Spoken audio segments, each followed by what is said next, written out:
Well, hello and welcome to Faith, Philosophy and Life with me, Mr. Shelton. It's great to see you again, and I do hope that you're doing well. We're just going to have a couple of lessons on creation myths and what the world believes about where the world came from, because I think that these are really important topics. So behind me are some images. I'd like you to think about where would you find these images and why are they useful? Where would you find these things and why are they useful? So grab a pen and a piece of paper, pause this if you need to. As always, as we go through, please send everything through to your teachers, because here's our cheesy intro music.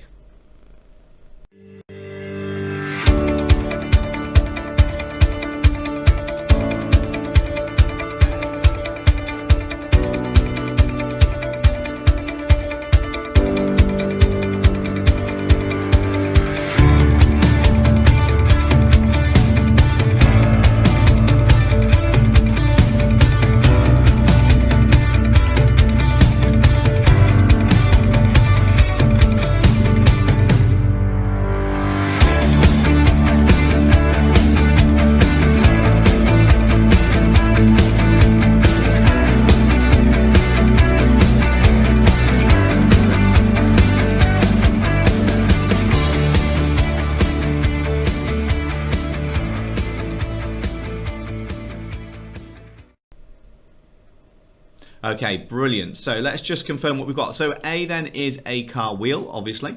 It's useful because it has to be round so the car can go round. We've got B, which is a penguin. Why is a penguin useful? Well, probably not for meat, but they're very good for swimming, okay? You've got C, which is the clock. It wakes you up, an alarm clock. I'm sure you probably need one of those if you haven't got one already. I know that we use our phones these days, but an alarm clock, classic. You've got D, cutlery, very useful for chopping things up. You've got E, which is the TV, very useful for entertaining yourself. You've got F, which is a watch, very old watch, that one by the looks of it. You've got G, which is a saucepan, very useful for cooking, and H, which is a bed, and hopefully I don't need to tell you what the idea of a bed's for. It's for sleeping. I know quite often as teenagers it's something we don't like to do, but it's something that we need to do because it will help us in life. Now all of those are things that are made, and they're all made with a purpose, and that's what we're going to think about today. So I'd like you to put the title down, which is why does it mean to create something? What does it mean to create something?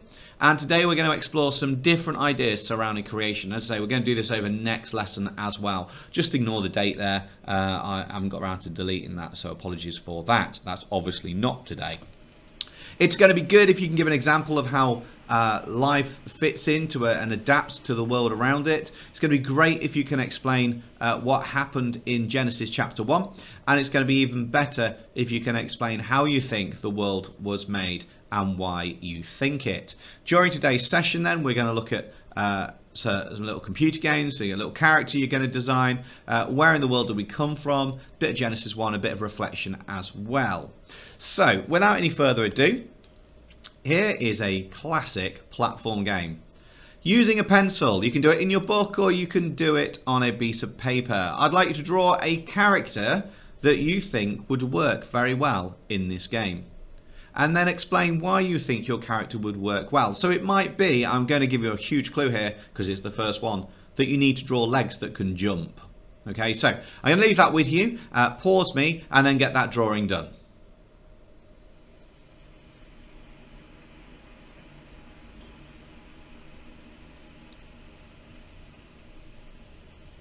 Excellent. Okay, so the next one then is this scene. Again, draw a little character about what you think would fit this scene.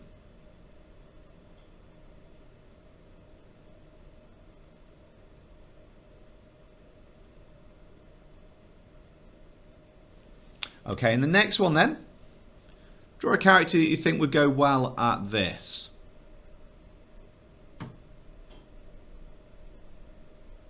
Wonder if you'd drawn like a little boat thing that they can go on. What about this one? The wild Arctic. What character would work well for that?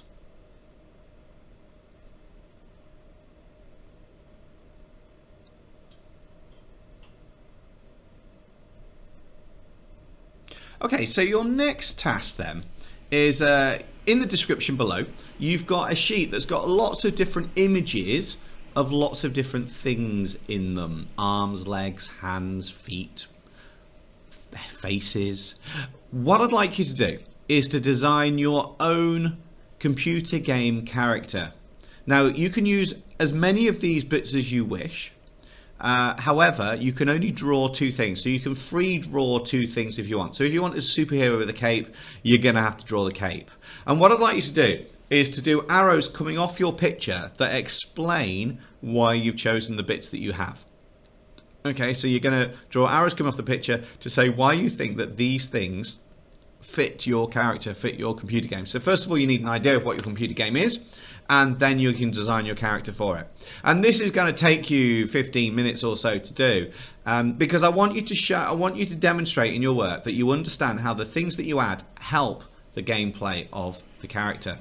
So pause me now. Let's get that done. Design your own character. Maybe photograph it, send it through to your teacher, send it to a friend, see what they think. Be interesting to get some different ideas on this. Do you go for 2 heads, or do you go for 4 legs, or 8 legs, or gorilla arms? I don't know. I'm going to pause it, or you pause it, should I say, and then come back to me when you're done.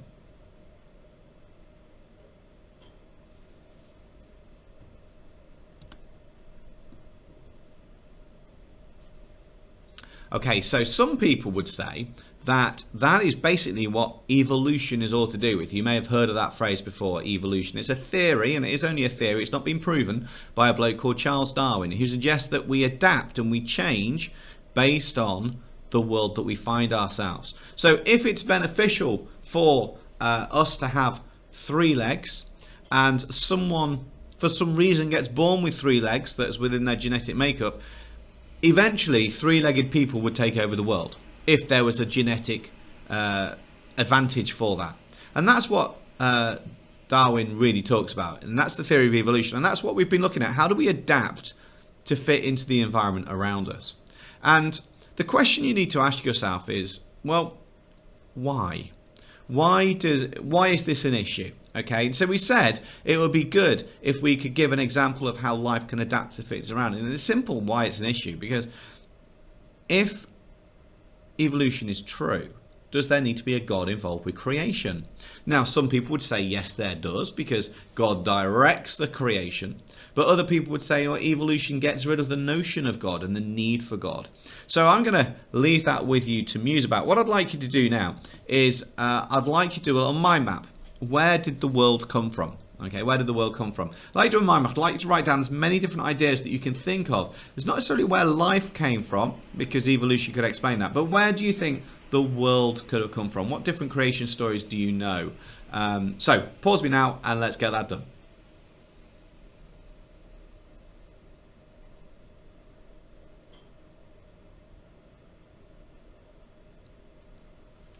Okay, so what I'd like you to do is I'd like you to access the worksheet that's in the description below.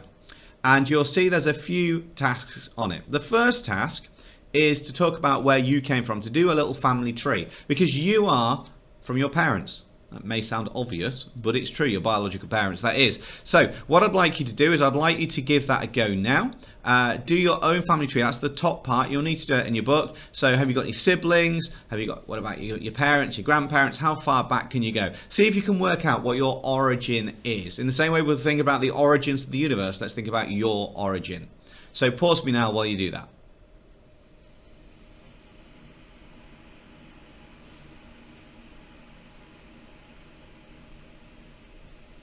Okay, so the next thing then is I'm going to show you a clip, and what I'd like you to do is to write in the grid. You can copy the grid into your book, day 1, day 2, day 3, 4, 5 and 6. I'd like to write in the grid what the Bible says in Genesis chapter 1 of how God made the world. So I'm going to play this to you, and I'd like you to complete those, day 1, day 2, day 3. Let's see if you can work out what fits in those boxes. So let's watch this now.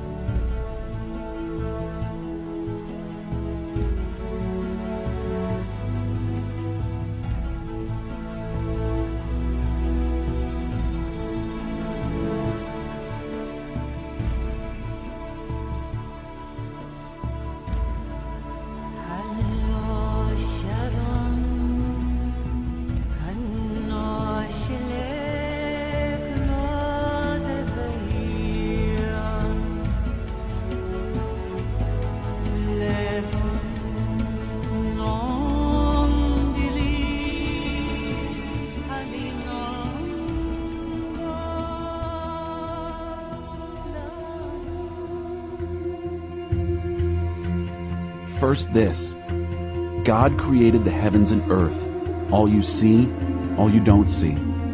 Earth was a soup of nothingness, a bottomless emptiness, an inky blackness. God's spirit brooded like a bird above the watery abyss. God spoke, light, and light appeared. God saw that light was good and separated light from dark. God named the light day. He named the dark night. It was evening. It was morning. Day one. God spoke, sky, in the middle of the waters, separate water from water. God made sky. He separated the water under sky from the water above sky. And there it was. He named sky the heavens. It was evening. It was morning. Day two. God spoke, separate water beneath heaven, gather into one place, land, appear. And there it was. God named the land earth. He named the pooled water ocean. God saw that it was good. God spoke, earth, green up, grow all varieties of seed-bearing plants, every sort of fruit-bearing tree. And there it was. Earth produced green, seed-bearing plants, all varieties, and fruit-bearing trees of all sorts. God saw that it was good. It was evening, it was morning. Day three. God spoke, lights, come out, shine in heaven's sky, separate day from night, mark seasons and days and years, lights in heaven's sky to give light to earth. And there it was. God made two big lights, the larger to take charge of day, the smaller to be in charge of night. And he made the stars. God placed them in the heavenly sky to light up earth and oversee day and night, to separate light and dark. God saw that it was good. It was evening. It was morning. Day four. God spoke, swarm, ocean, with fish and all sea life, birds, fly through the sky over earth. God created the huge whales, all the swarm of life in the waters, and every kind and species of flying birds. God saw that it was good. God blessed them. Prosper, reproduce, fill ocean. Birds, reproduce on earth. It was evening. It was morning. Day five. God spoke, earth, generate life, every sort and kind, cattle and reptiles and wild animals, all kinds. And there it was, wild animals of every kind, cattle of all kinds, every sort of reptile and bug. God saw that it was good. God spoke, let us make human beings in our image, make them reflecting our nature, so they can be responsible for the fish in the sea, the birds in the air, the cattle, and yes, earth itself, and every animal that moves on the face of the earth. God created human beings. He created them godlike, reflecting God's nature. He created them male and female. God blessed them. Prosper, reproduce, fill earth, take charge. Be responsible for fish in the sea and birds in the air, for every living thing that moves on the face of earth. Then God said, I've given you every sort of seed-bearing plant on earth and every kind of fruit-bearing tree, given them to you for food, to all animals and all birds, everything that moves and breathes. I give whatever grows out of the ground for food. And there it was. God looked over everything he had made. It was so good, so very good. It was evening. It was morning. Day 6. Heaven and earth were finished, down to the last detail. By the 7th day, God had finished his work. On the 7th day, he rested from all his work. God blessed the 7th day. He made it a holy day, because on that day, he rested from his work, all the creating God had done. This is the story of how it all started, of heaven and earth when they were created.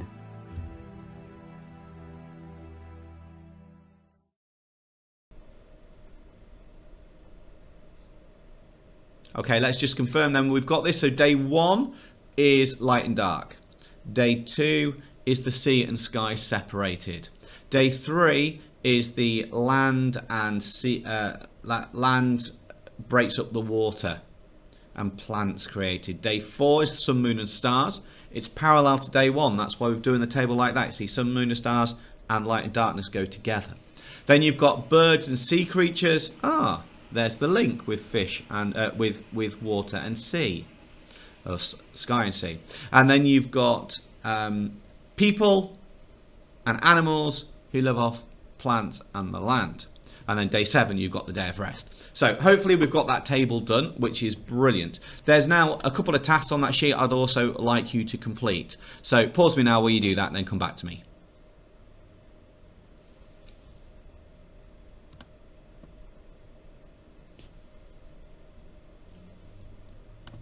Okay, so we said it would be good if we give an example of how life adapts to fit its surrounding. We talked about that quite extensively. Great if you could explain what happened in Genesis chapter 1. That's the table that you've done. And even better if you can think about how the world was made and why you think this. And that was your mind map and the work we're going to do next time.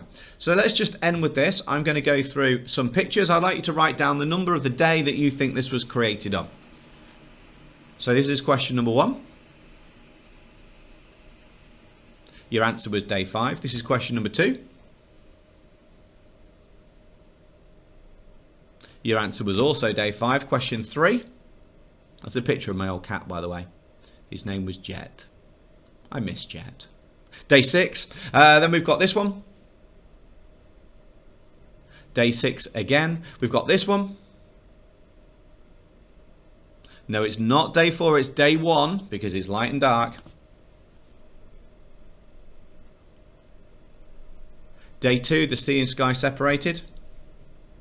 What's this one? Yep, day 4. And lastly, vegetables. You've got to eat your greens, it'll keep you healthy. And that is day 3. So on that bombshell, thank you very much for your time. Take care of yourselves. Stay safe. Wash your hands. God bless you.